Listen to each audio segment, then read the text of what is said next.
What's going on YouTube? My name is Jim and today we're unboxing the HPI Racing Blitz. This is a two-wheel drive stadium truck and it is using a brushed motor. Now they do make this truck in a second version. Everything's identical except the motors, and that is called the Blitz Flux, and that one has a brushless motor built inside, which costs just a little bit more money. So doing this unboxing really quickly, the first thing we pull out is the TF40 2.4 gigahertz radio transmitter. This transmitter is pretty much the same across all HPI Racing RTRs.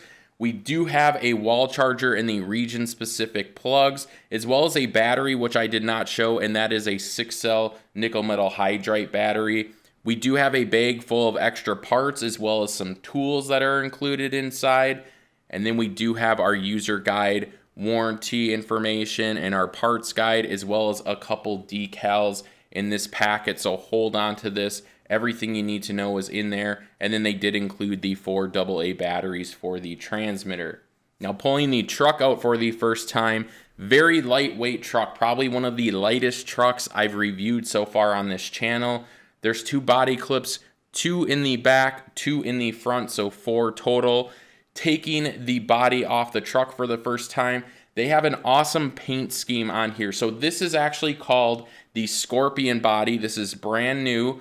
It is a white body and it does have accent silver and orange splatters across it. And then we do have decals which are yellow, and those kind of give a little hint off of the orange, so they kind of play together. Overall, very nice body. Flat black matte finish in the back, which will leave fingerprints and scratches very easily because it does not have a clear coat over that, so be aware. But overall, a very nice body. Now we do sell these at $hobbyz.com, as well as all the parts for this vehicle and the vehicle itself, so just be aware of that. If you guys want to know more information, you can visit our website or you can visit HPIRacing.com. Taking a look at the tires for the first time, we do have the same tread in all 4 tires. Now, they do not include a 5th spare like some stadium trucks do. Now, the tires are glued down to the wheels. They're not bead-locked. It's just the design. That's what they wanted to look like. And then we do have our 12mm hex hub. And we do have foam inserts in here, and they're actually very stiff compared to other stadium trucks. In the front, we do have the bumper. Now, this is a plastic bumper. It's a soft plastic bumper, and that will absorb any shock that we actually get on this truck. Now, we do have rubber sealed ball bearings in every single carrier on this vehicle, which is very nice. And moving on to the actual suspension of the truck, we do have a fluid suspension system. It's independent all the way around. Now, it is plastic and nylon. It does have a little bit of thread on there that you guys can adjust the tension in the springs, but in my opinion, this would be the first upgrade I would do on the truck. I would replace the suspension system on this vehicle, and I would go for something more aluminum or something that's just a little bit better. Now, we do have a waterproof steering servo in the front, and this is the SF-10W steering servo. It is a bell crank steering system. Plastic gearing inside, keeping the truck very lightweight, but it is waterproof, which is also very nice. Now, in order to keep this truck lightweight as well, the chassis basically has these chassis extenders on both sides. This is specifically for the body of the truck because it is so wide. We don't want it to push in towards the chassis and hit our tires, so that will push it out. Radio receiver in the truck. This is waterproof. It has a rubber gasket around. Battery goes in the center here. They do have some foam inserts, so if you guys are using different length batteries, you guys can put those in there and it will make it so the battery isn't moving back and forth. Now the actual system for the battery, I don't like it personally because it is a screw and nut system, and if you guys lose the nut, you basically have to go find a nut that will fit the screw that is actually built into the chassis.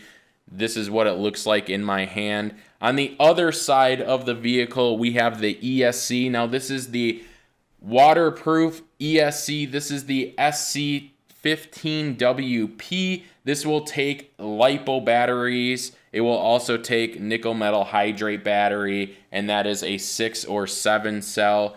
Moving on to the actual motor, we have the Firebolt 15-turn motor. This is a brushed motor, as I was saying before. Plenty of power. We do have the metal axle and the metal C-cup, and that goes into our metal gear differential in the back. On the other side, we do have our pinion gear and our spur gear. Our spur gear is plastic, our pinion gear is metal. And then on the back, we have another soft bumper, and we do have some mud flaps to keep the mud down, and the body will also help with that when that is currently on the truck. This is what the truck looks like underneath, so you guys can see this chassis. It's very thin. The center of gravity is low. It's a little towards the back of the truck, just because of the motor and everything that is going on back there.